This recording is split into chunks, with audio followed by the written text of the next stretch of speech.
I never asked y'all for nothing. I never asked you for nothing.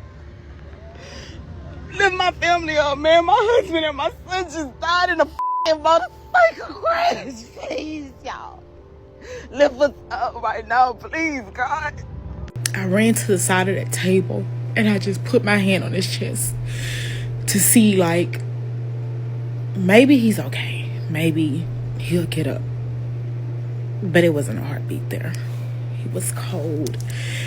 I took my wig off and I ran my hands through my hair, and my hair came out of my head as if I put some type of hair removal in my hair. And it wasn't like shedding. It was like coming from the root, like dead hair just pulled out from the root. And all of my hair fell out of my head, like as if I took a razor and shaved my hair off. But I didn't. It just from the grief and the shock that was happening.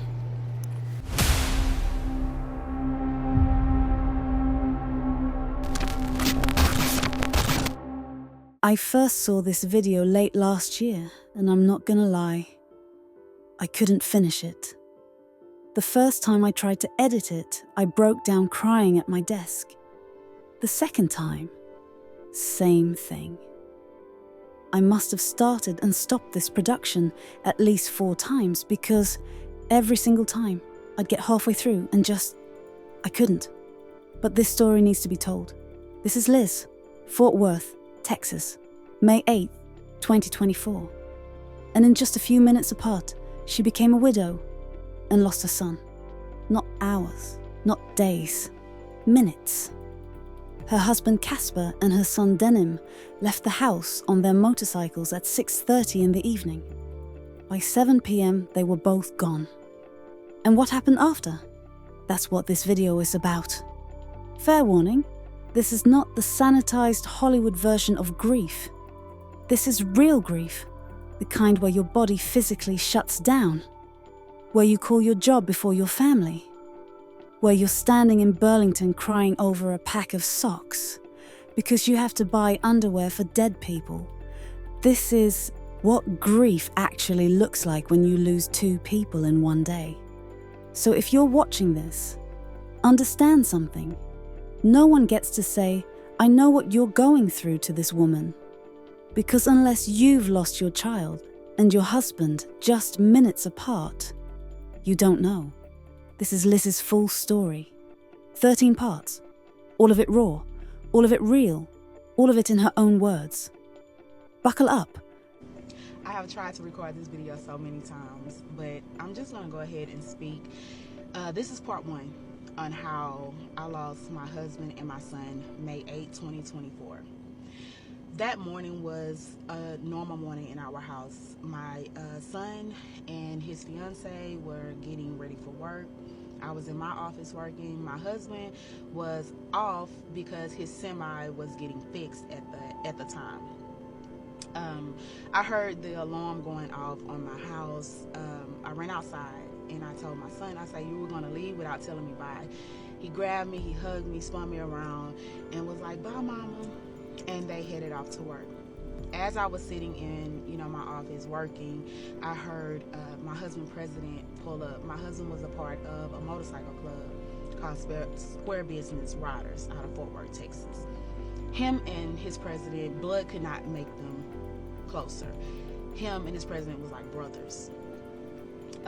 His president, UC, pulled up to our house and they sat in the garage, him, my husband, my mom, and they were out there for hours before I came outside. And this was pretty odd because we passed by each other's house, but we never just really sit around and just visit things. It always have been us on a pass by.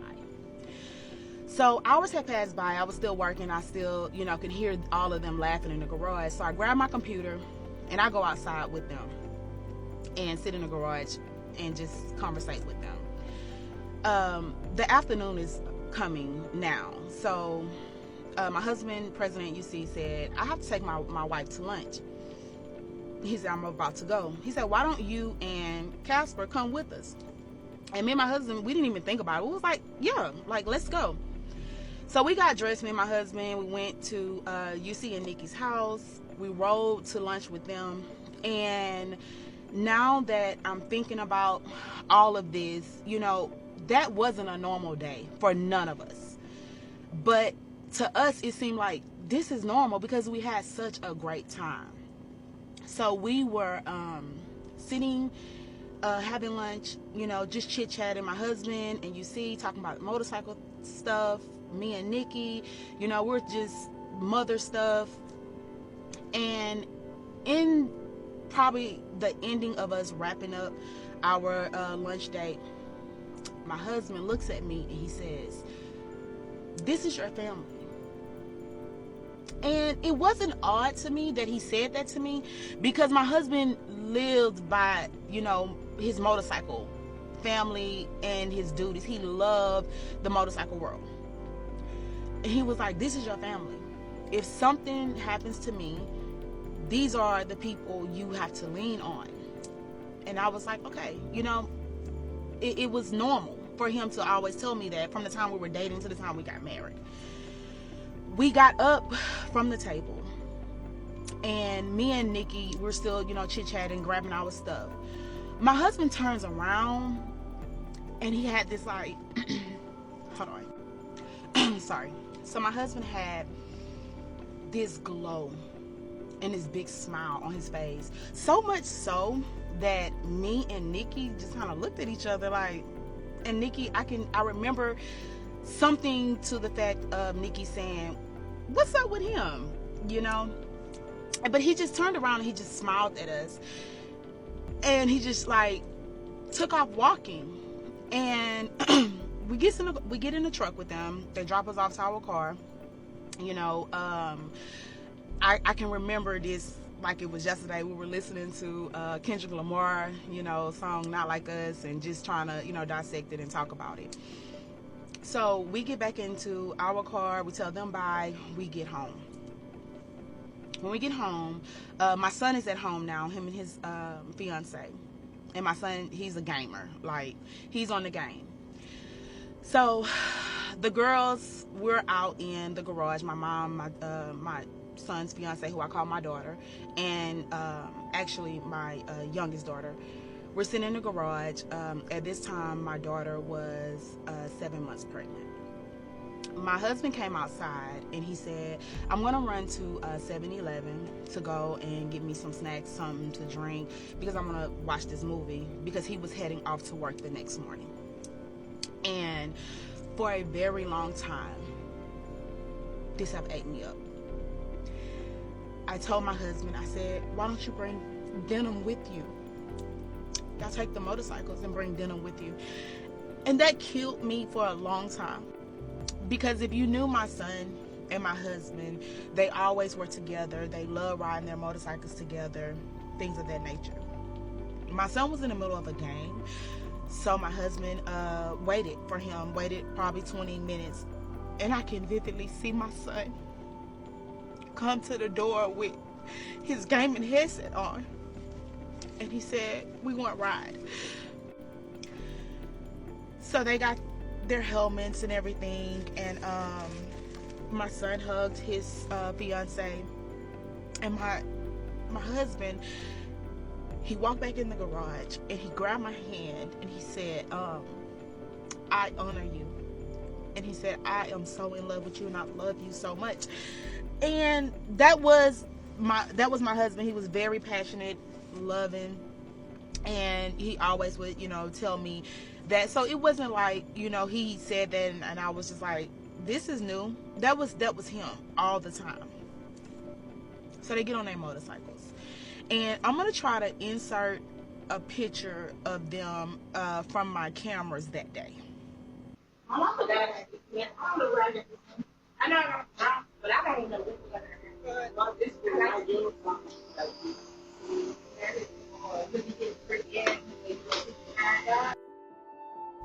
Okay, this is part 2 on how I lost my husband and my son. So they leave on their motorcycles. About 20 minutes later, we're still sitting in the garage, me, my mom, and my 2 daughters. I get a call from Nikki. So I answer the phone, and Nikki's like, hey, Liz, is Casper home? And I said, no, he's around the corner at 7-Eleven. 7-Eleven was like 5 minutes away from my house. And it wasn't unusual for someone from the club to call my phone whenever he's on his motorcycle and he's not answering the phone, for, you know, someone to call me and tell me, you know, get Casper to give me a call back. So I didn't think of anything. And so I told her that Casper was with Denim and they were at 7-Eleven. She said, okay, I'll give you a call back. Within the minute, she called me back. This second time when she called me back, that is what kind of scared me, because it was the calmness in her voice that brought trembles to my heart at that time. So she said, hey, I'm gonna send you an address and I need you to get to this address. She said somebody went down, I don't know who, and I don't know any details right now. And so I said, okay. And so she sent me the address. We're still on the phone. I put the address in. This address is like 20 minutes away from my house. And it's on the other side of town that we never been on. So in my head, I'm thinking, okay, somebody from the club went down, but that's not my family. They're just not answering the phone right now. My son had left his cell phone at home because, once again, he was gaming at the time that they were getting ready to leave. So I called my husband and the phone just rang. And so I'm like, okay. So we get in the car. I put the address in my GPS. When the GPS tells me I'm about 7 minutes out, I get this paralyzing fear in me. And I remember the cars was going around my car so fast, and I was like, I'm driving, but they're going so fast. And I looked down at my speed, and literally I was going 8 miles an hour. That's just how scared I was in the moment. So we pull up to the crash site, and it's so many police officers, so many fire trucks, ambulance, but their lights are going, but nobody's moving. And by this time, all of our friends, neighbors, the club, you know, has gotten to the crash site. And I'm sitting in the car. I pull up and I put my car in park. My mom and my 2 daughters, they jetted out the car. And I sit there. I open my sunroof. And I'm trying to hear what's going on, but everybody is quiet. So I get out of the car. And I stand at the end of my car by the trunk area, and I just stand there. And I hear my daughter scream at the top of her lungs, my brother, my brother. So I'm like, okay. I'm like, my son is hurt. So now that fear kind of left, and I was like, I have to go check on. 1 second. So now I'm like, I have to go check on my son.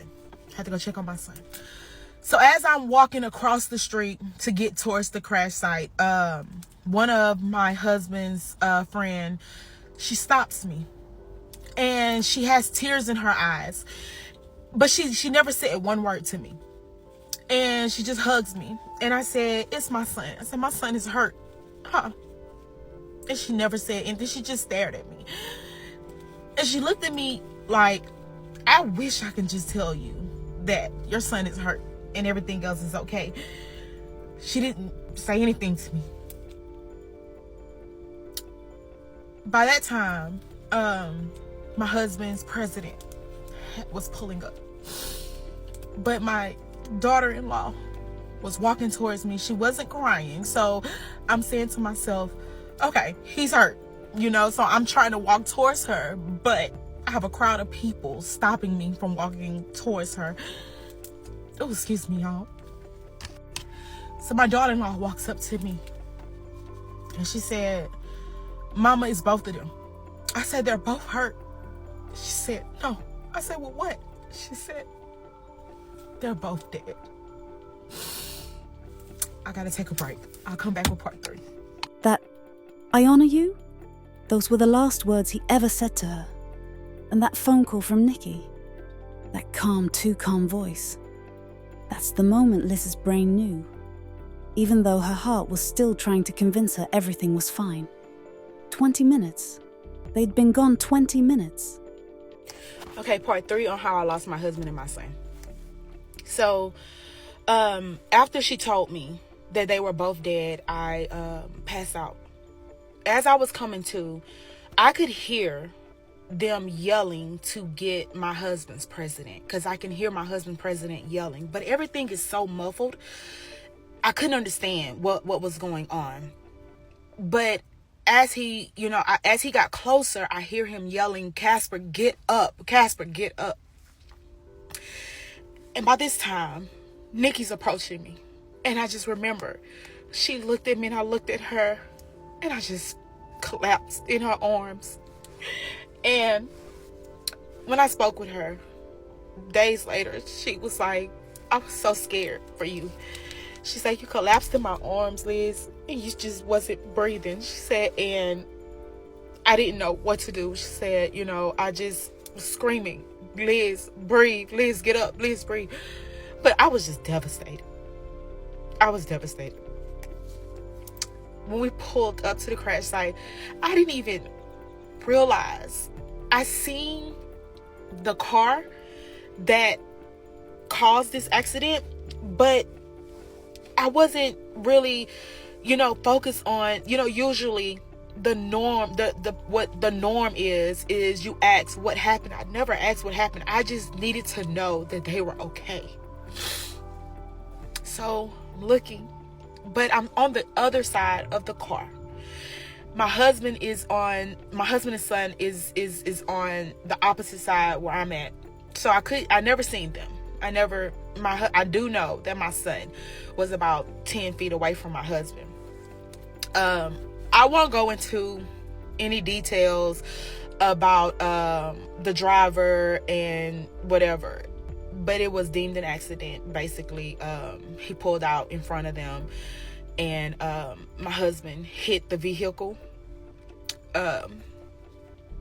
My son was supposed to hit the car, but my husband got in front of my son, and he hit the vehicle and died on impact. My son, I guess from the shock of seeing what had just happened, my son hit the curb and broke his neck. So he died about 10 feet away from my husband. So I'm sitting there on the ground, and I'm just confused, because how we were okay, literally 27 minutes, we were fine, and now we're here. So now I'm thinking in my head at that moment, I'm like, this is okay. We're gonna be fine. I'm gonna get up tomorrow. This is gonna be a bad dream, and life is gonna be normal. They're gonna be home. That's what I'm saying to myself on the ground. I'm like, everything's gonna be just fine. Well, it wasn't. So now I have to get in to putting our families on notice of what's going on. And so many people told me in that moment when I called them, like, the first person that I called, like, now when I think about it, I'm such a family oriented woman. The first thing I thought about was, now I am the head of my household. I have to make sure that, these contracts that that I have to call, and let them know what just happened. So I'm calling my jobs, you know what I'm saying? Like, I'm not even calling family right now. And I can remember speaking to my manager at the time, who was actually a really good friend of mine.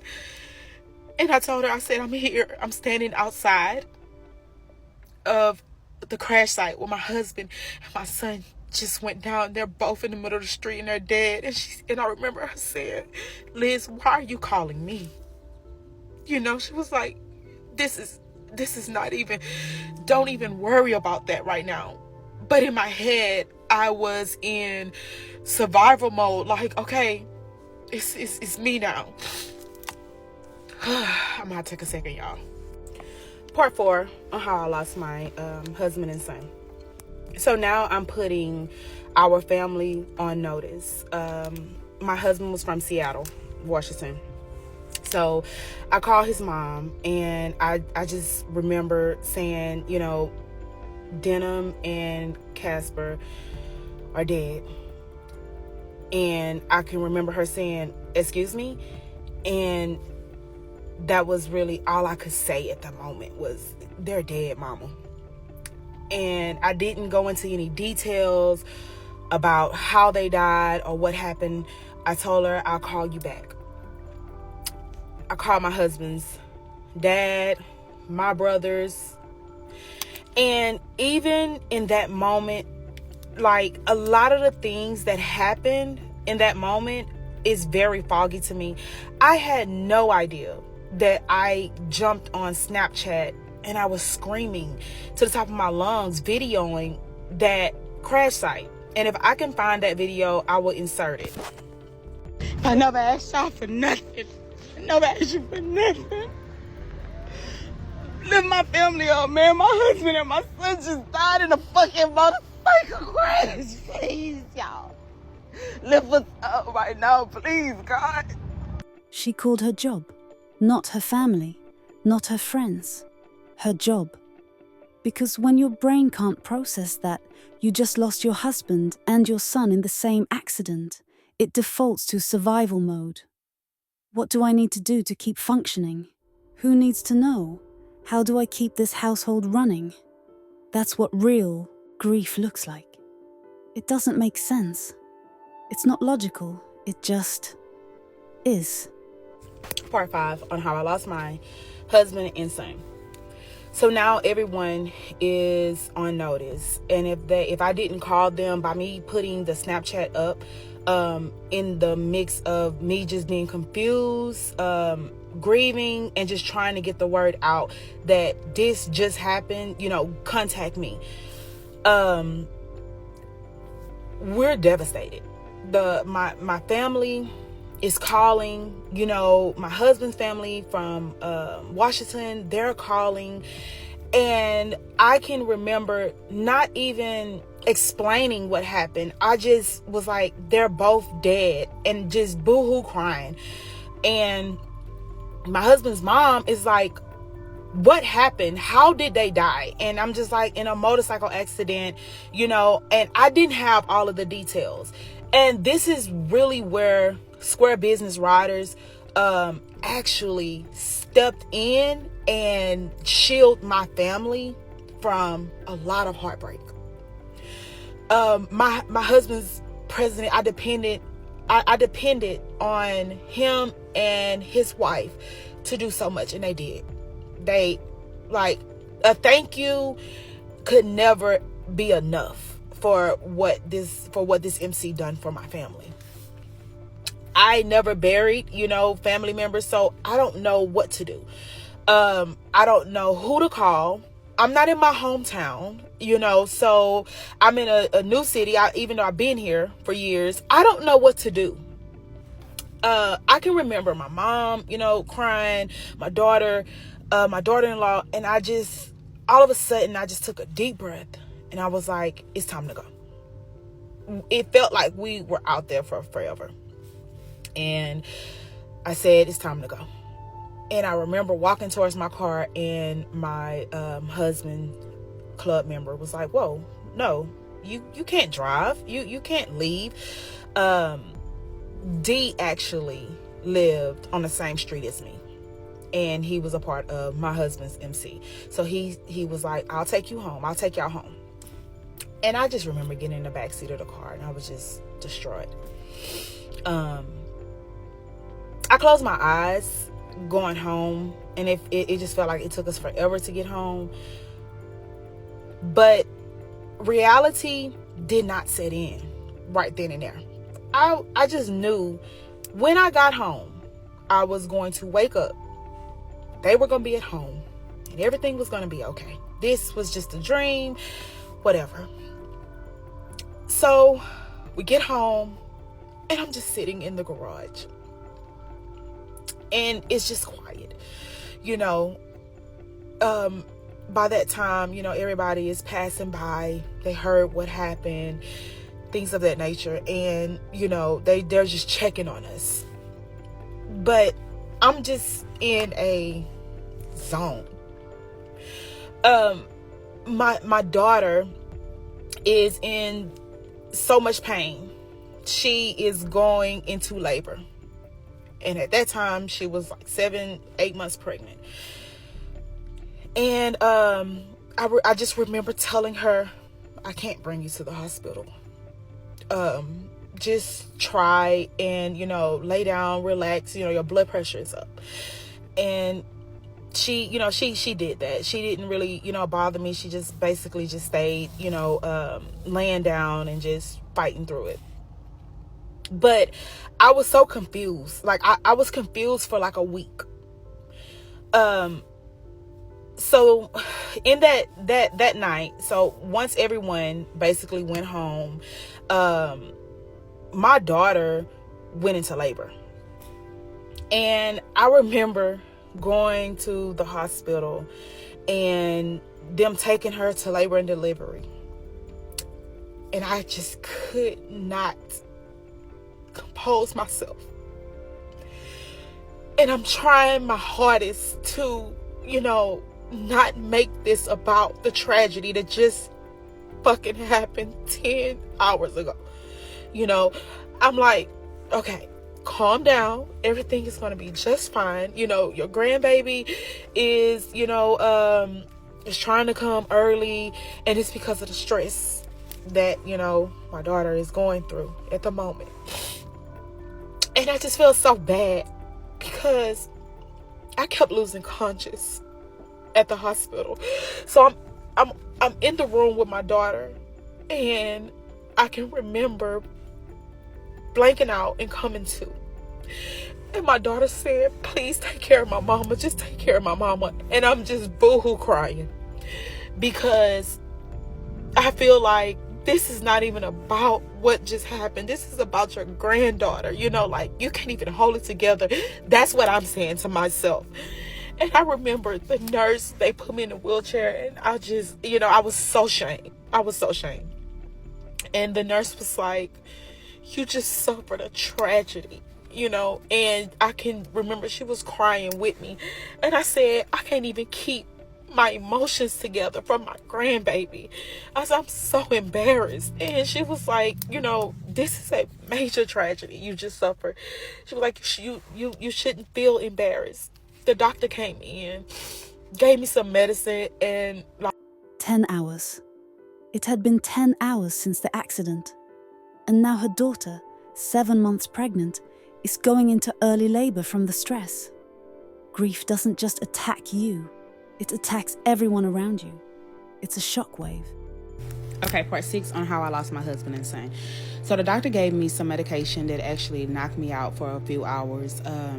They were able to stop my daughter's labor, and we were on our way back home. I felt numb. I didn't feel sad, and I didn't feel happy, but I just felt numb. I don't even know what the doctor gave me. I just know he gave me 2 pink pills and I was knocked out. So we get home, everybody is arriving. My family is arriving into town, my husband's family, our friends, the motorcycle clubs are stopping by. My husband club, you know, was at my house, and they basically were doing everything for my family. When it came down to Square Business Riders and the Drip Gals social club, we didn't have to do anything. They took great care of my family, and that is something that I will always be grateful for. So we are, you know, we get out of the car, we go into the house, and I'm just there, you know, for the next couple of days. We are just there. People are staying at our house for, you know, hours at a time, just to make sure that we were okay. And I want to rewind back to the time that we got in the car to leave the crash site. And Nikki was looking in the car, and she said they lost the men of their house. It never dawned on me that the men of our home was actually gone. Like, my mind was just everywhere. And it's us women. And we are anticipating a little girl, my grandbaby. So, you know, we're there. My husband motorcycle club is like regulating everything and just basically, you know, keeping my family protected from hearing all of the details that happen, because now I still don't know the details. I just know that they got into a motorcycle accident. I don't know, you know, none of the details. I don't want to know none of the details. I can remember, you know, routing everyone to my husband's president. Whatever you got to tell me, whatever you saw, you know, whatever you know, talk to him, and I would get the information from him. And that's what happened. I didn't know how my son died until probably 3 days before his services. I didn't want to know. I did not want to accept the fact that my son was gone. I didn't know how my husband died. I didn't want to know. That was my true love, you know, the love of my life. So I didn't care to know any details. I just know that this was bad. So we're going into Mother's Day. My husband and my son died that Wednesday. That Sunday was Mother's Day. That Saturday night, I was sitting in the garage. Everyone was getting ready to leave and go home. And me, my daughters, and my mom, I took my wig off and I ran my hands through my hair. And my hair came out of my head as if I put some type of hair removal in my hair. And it scared everybody because we all like jumped up. And I was like, what is happening? You know, so I did it again and more hair came out. And it wasn't like shedding. It was like coming from the root, like dead hair just pulled out from the root. So I ran in the restroom. And now, you know, I'm kind of nervous because I was diagnosed with a brain tumor a year prior before this happened. So now it dawns on me like, okay, something may be wrong with my brains now again. I don't know what's going on. So we're panicking. And all of my hair fell out of my head, like as if I took a razor and shaved my hair off. But I didn't. It just from the grief and the shock that was happening.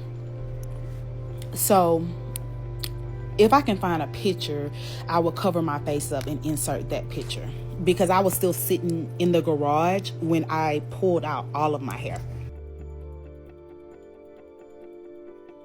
And then eventually I had to just shave off the rest of the patches that was on my head. But all of my hair fell out. And that was the time when I realized that you got to take care of yourself. Part 7 on how I lost my husband and son. So now we are a few days after they have passed away. We're probably 4 days. We're at Mother's Day. In my head, I did not want to view them. I did not want anyone to view them. Me and my husband would speak all the time about if something happens to one of us, what we want. My husband he always told me, I don't want a funeral. Cremate me, press me in a diamond, and keep going about your life. But how could I do that? Because now I'm a grieving mother. And my husband has his father and his mother still alive. And I was not about to automatically cremate him without his parents being in Texas, being able to view their son and also have an opinion on what they want for their final wishes for their son. So everything that me and my girls and my mom done for those boys was nothing. It had nothing to do with us. We were so selfless when it came down to making sure everyone walked away from this situation and they felt whole and they were able to say their final goodbyes to both of them. and just basically doing what's right for everyone, even though we didn't want to. So that Sunday, the funeral home called me that Friday or Saturday, I don't know, and they said we were able to view them tableside. Wait, let me back up. They didn't call me. They called my husband's president, and he relayed the message to me, if I'm not mistaken. I don't know. Everything is just crazy right now, so I don't know. Whichever way it happened, they got in contact with the family and said that we can see them on Sunday.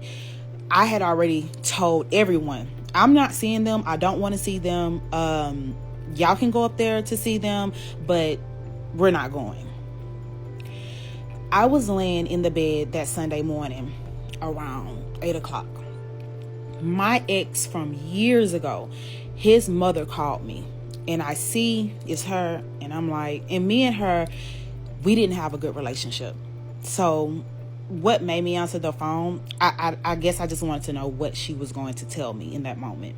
So I answered the phone, and the first thing she said was, "Oh, Liz." And I just boohoo cried. And I jumped up out of the bed, and I went into my bathroom, and I just stood there in the mirror, and I just began to spill my heart out to her.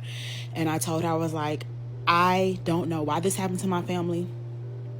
I said, I'm scared. I don't want to see them, and I don't know what to do. I said, I'm just so scared. I don't know.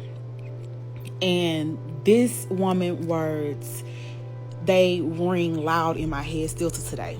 She told me, she said, Liz, your baby is at that funeral home.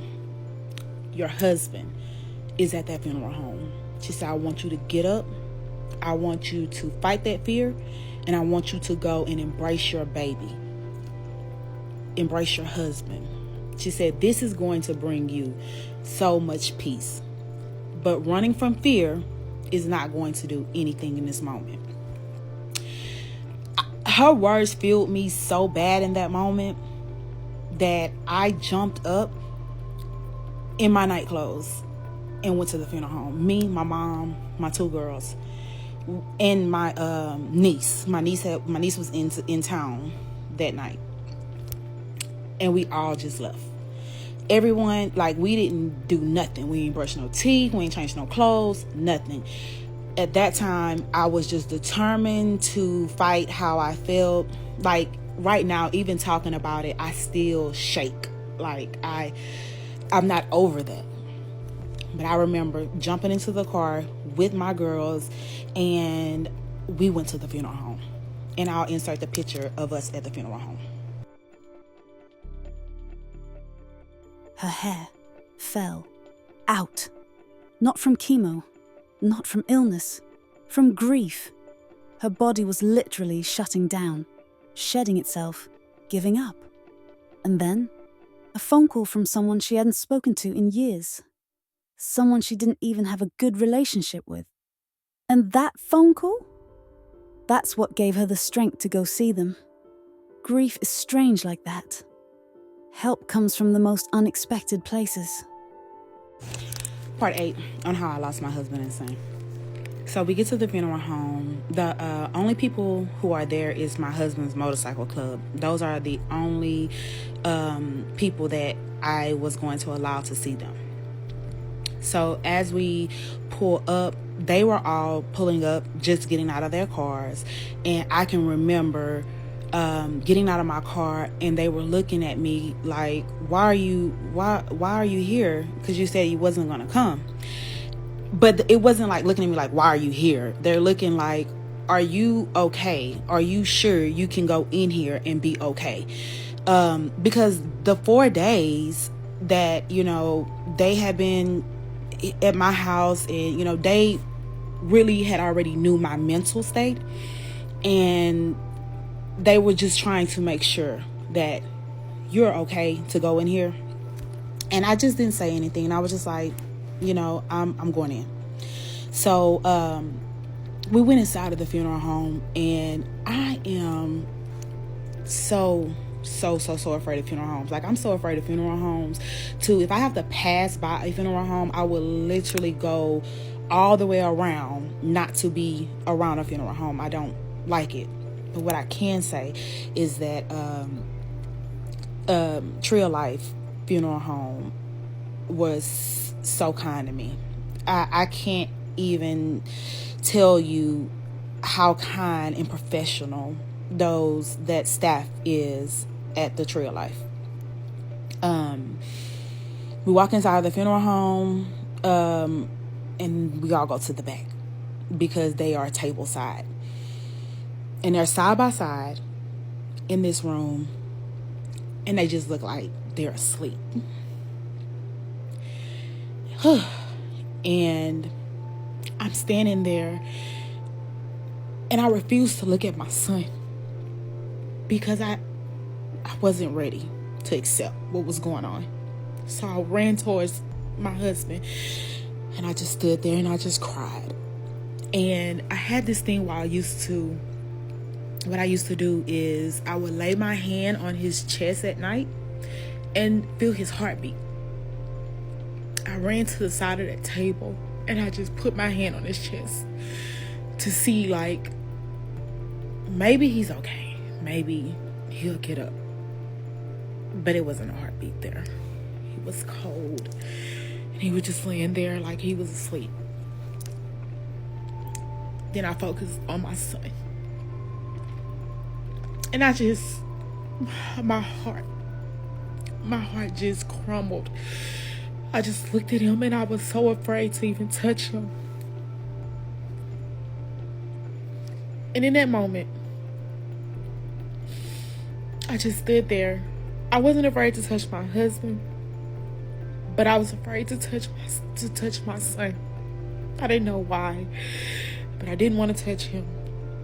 And I just stood there and I stared and I just cried and I just wept because this is real. This is real. And I guess for like the 4 days that, they were being released from the coroner's office, they was going to the funeral home, I still was living in the illusion that this is not real. But that moment at the funeral home, I knew this was it. This is nothing I can do. It's nothing nobody can do. And I walked up to my son and I just placed my hand on his dreads. And I just was like, you are gone. Like, you're really, really not here anymore. I wanted everything in that moment. Whatever I felt that would preserve their final moments, I wanted it. Because I remember asking the funeral director to cut out some of his dreads from the back of his hair. And he came in with the scissors and he raised my son's head up. And he took out 6 of his dreads.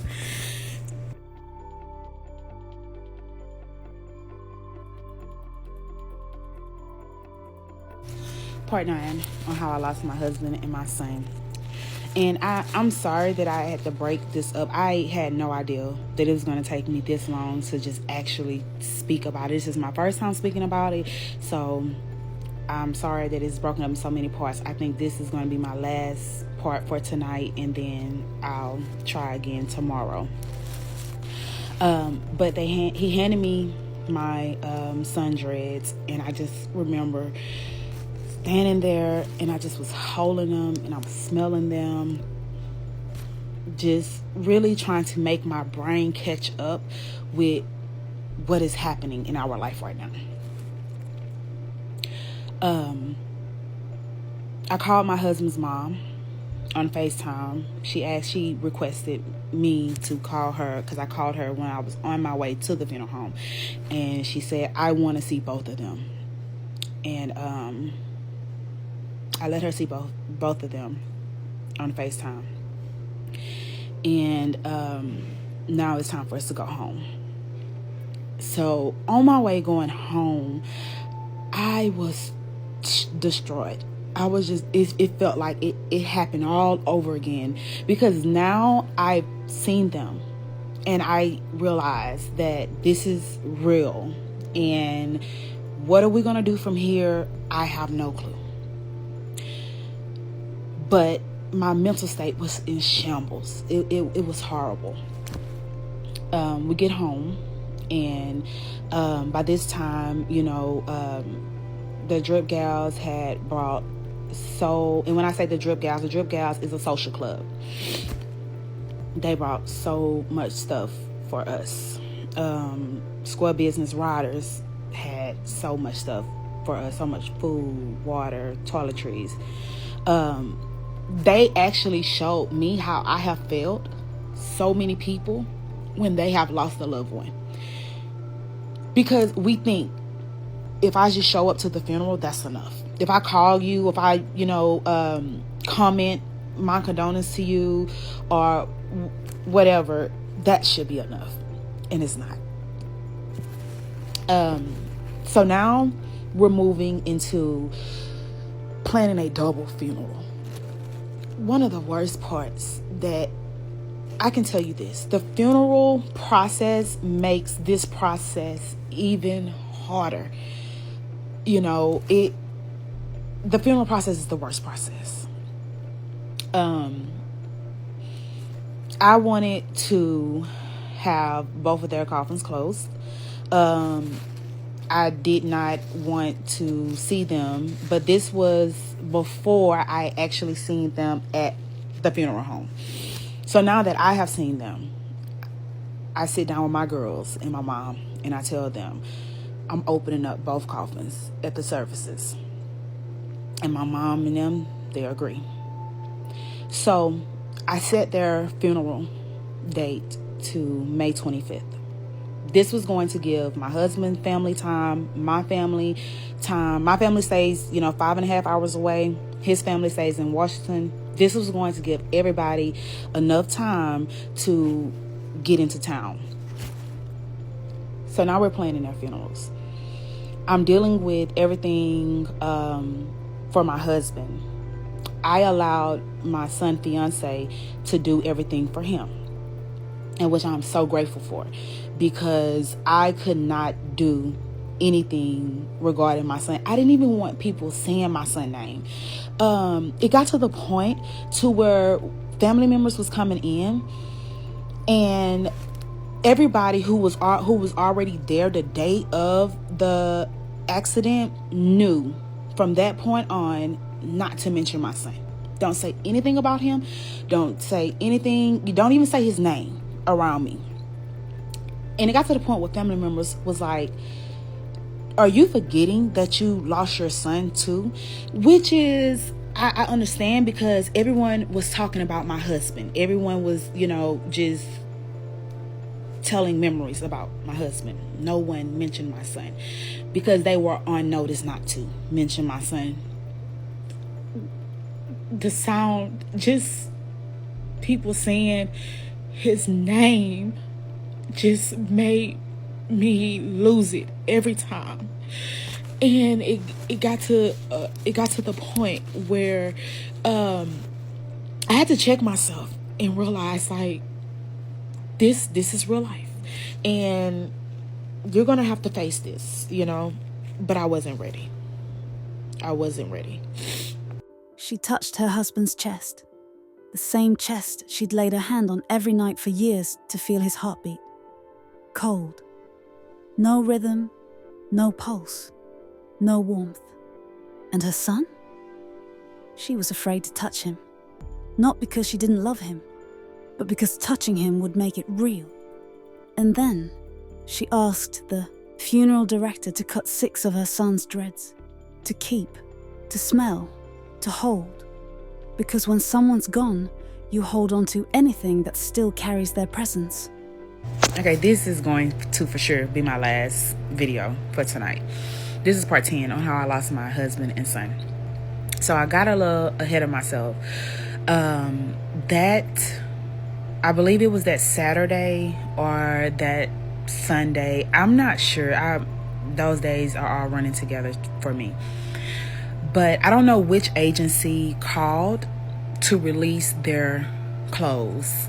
I don't know if it was the coroner's office or the funeral home. I'm not sure. But I redirected them to my husband's president to deal with that situation. They were actually dealing with everything for us.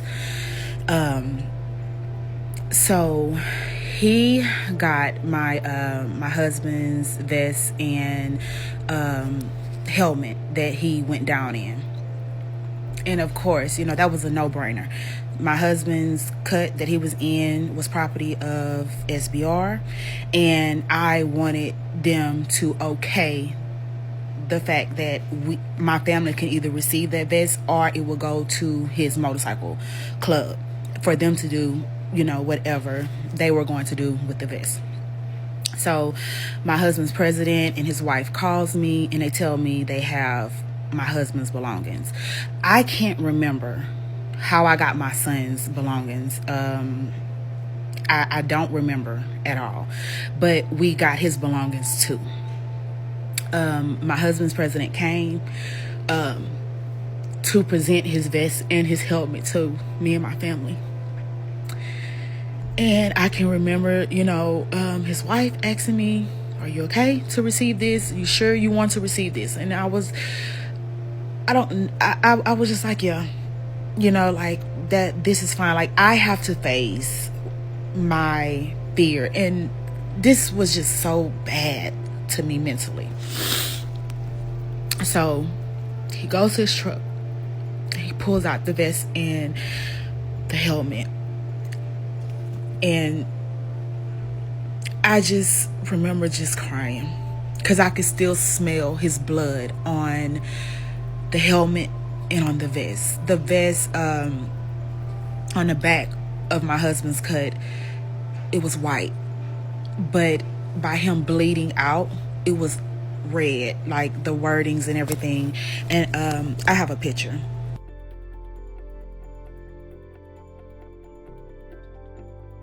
Okay, part 11 on how I lost my son and my husband. Y'all, I'm trying to get this done before tomorrow. Tomorrow marks their 1-year anniversary. So I'm trying my best to go through my memory bank and just get this done. But I want to answer some of your questions. Some of you guys asked what was my relationship with my mother-in-law and my father-in-law at the time of the accident. Me and my mother-in-law did not have a good relationship throughout me and my husband dating and marriage. When I say we were never disrespectful to each other, but we knew, like, I don't deal with you. And that's just how it was. We're two alpha women. And I am more of a person with boundaries. And once you cross those boundaries and I tell you you cross them and you do it again, then I just don't deal with you. My father-in-law and his wife, we have a great relationship. He's very respectful. His wife is beyond respectful. And that's just our, nature. We call each other, we check on each other. So we don't have any spats in between that. But when it came down to their son, I don't care how I felt about her. And I don't care how she felt about me. Whatever she wanted done in that moment, it was going to get done.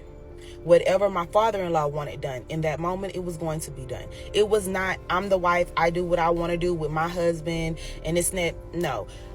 I am a grieving mother also at the time. So I knew how it felt to lose a child.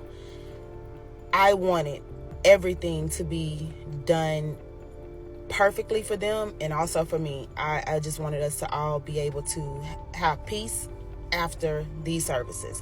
So we are now about to go into the planning of the funerals. So now we are planning their funerals. We are at the funeral home. We're making the arrangements.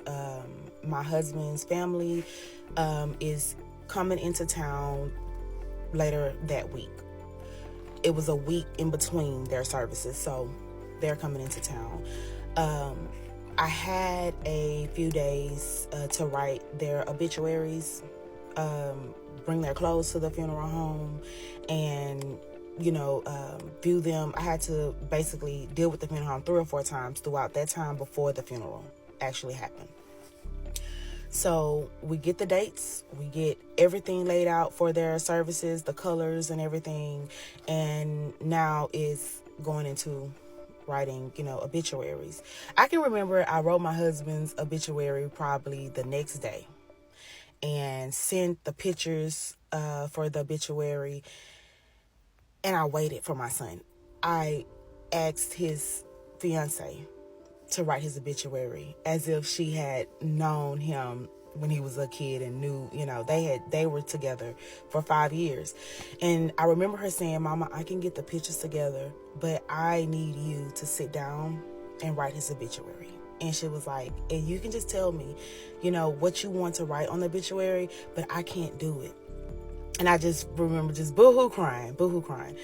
But I sat at the park the day before the deadline to get the obituary writings and pictures for my son. I sat at the park and wrote his obituary. Sent the pictures in to the funeral home, and we went from there. We knew what we wanted them to wear. We knew that since my son was prospecting for SBR and my husband was a member for 6.5, almost 7 years for SBR, we knew we wanted something on them that represented their motorcycle club. So I made one phone call, to Nikki. She got that like the next day. She was like, I'll get the t-shirts, for them. We're done, and they got that over to me. We dropped it off to the funeral home. And here is the part that sticks with me. I've never been through a funeral process. So when I got to the funeral home, we had 2 of their riding t-shirts with their names on it with SBR across it in their pants. And I remember giving it to the lady, the receptionist, and I was like, "This is for them." So she opens the bag and she looks and she says, "No, we also need undergarments for them." And I was like, "What do you mean?"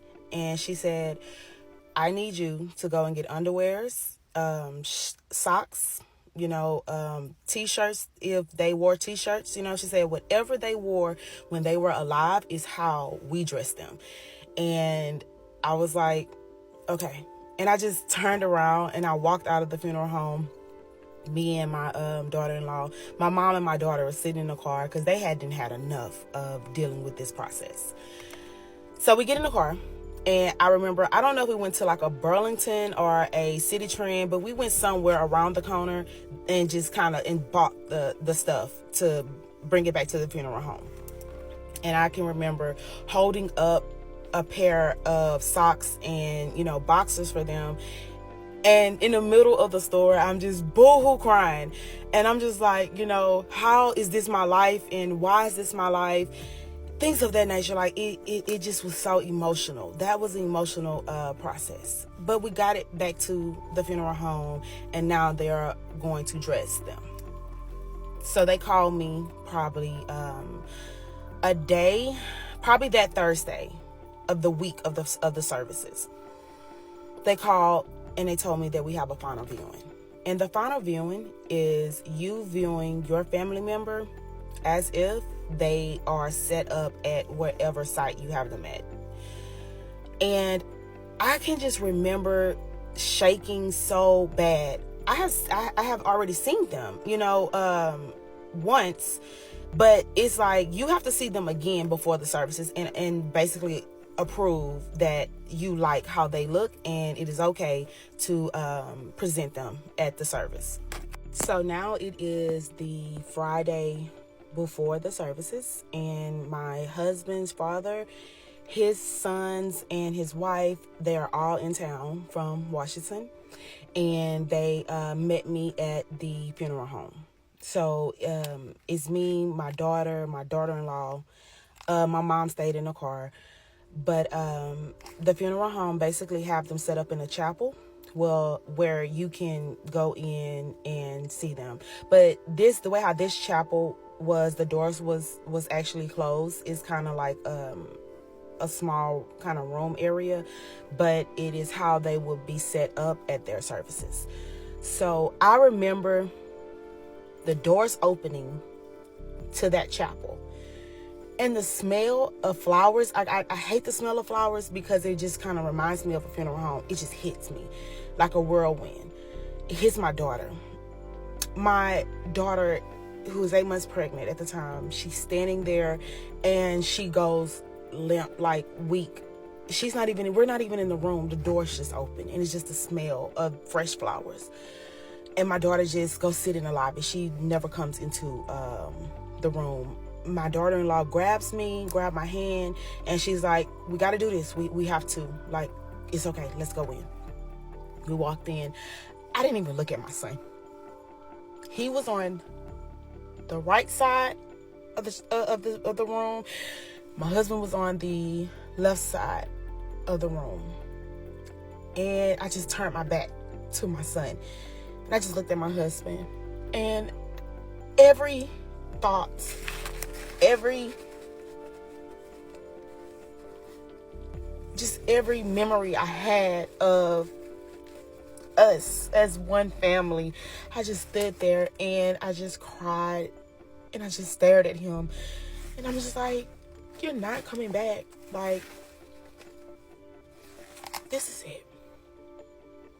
And I remember I turned around and I glanced at my son and I just got so weak. And I just sat in a chair. They had a chair at probably like by a window or something like that. I'm not sure if it was a window, but it was a chair. And I just kept looking at him, looking at his hair, looking at his hands. And for some reason, like, his hands was kind of locked in this position, like he was pulling a throttle down on the bike or something, or holding a brake on a bike. That's how his hands was locked. And I just could not look at his face. Underwear. She had to go to Burlington and buy underwear and socks for her dead husband and son. This is the part nobody tells you about death. The absolutely absurd things you have to do. The mundane horror of it all. You're not just grieving. You're shopping for boxes. You're writing obituaries. You're picking out what position their hands should be in.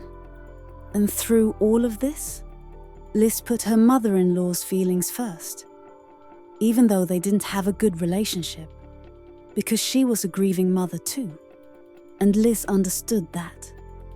Part 13 on how I lost my son and my husband. Y'all, I know I'm jumping on here with my bonnet on, night clothes on, but I am determined to get this done before tomorrow. So we had a beautiful funeral. The procession back to the funeral home was just breathtaking. So many motorcycles. I didn't want the common quietness when it comes down to bikers' funeral. You know, they don't want your music on, they don't want you rolling, your pipes and things like that. If you knew my husband, if you knew my son, they were riders. They loved loud music, loud pipes. They made the most noise. When they were pulling up somewhere, they were just loud.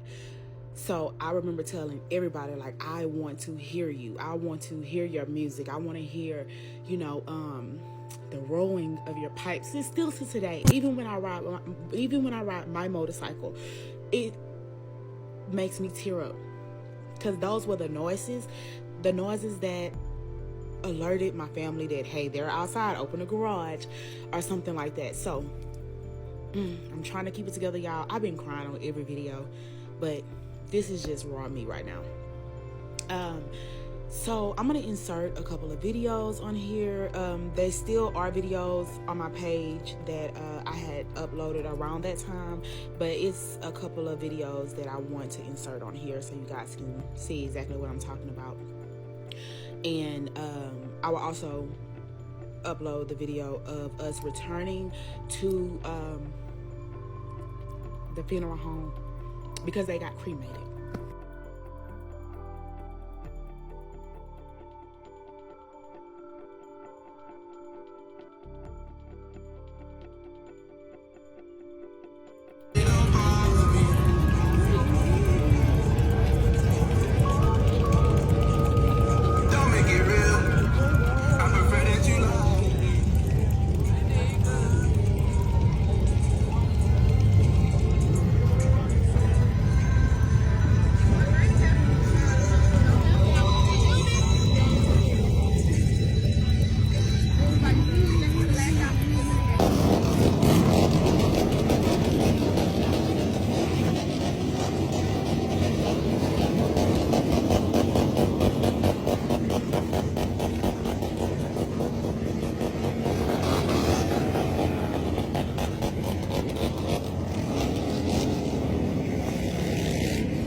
Till we meet again.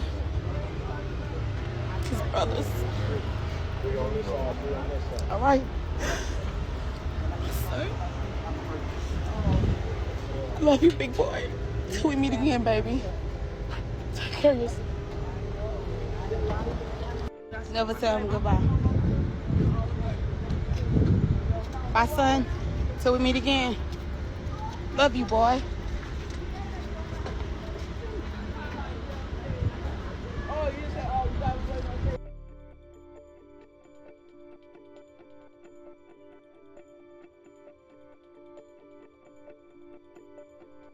So this wraps up my story time. You don't understand how hard it was to be this vulnerable and to just record no matter what. Don't make it, about me. I just wanted to tell my story. So for the 1 year anniversary for my husband, Carl James Goings, and my son, Denham James Lewis, I will forever honor you. I love you guys so much. And until we meet again, ride in peace. Thank you all for your kind words. Please continue to pray for our family as we approach 1 year, May 8th, 2025. Liz didn't want silence. She wanted noise. Loud pipes, loud music. The sounds that used to announce their home. Because silence felt like erasing them, and she wasn't about to erase them. Carl James Goings, Denham James Lewis. Liz shared this story 1 year later, May 8th, 2025. The anniversary of the day she lost them just minutes apart. And it's been viewed millions of times. Because this is what real grief looks like. Not pretty, not poetic, not wrapped up with a bow, just real.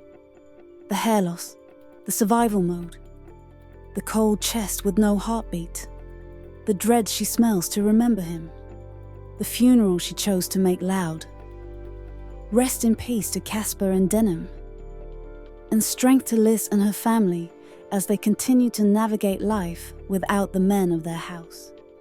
If this story moved you, leave a comment for Liz.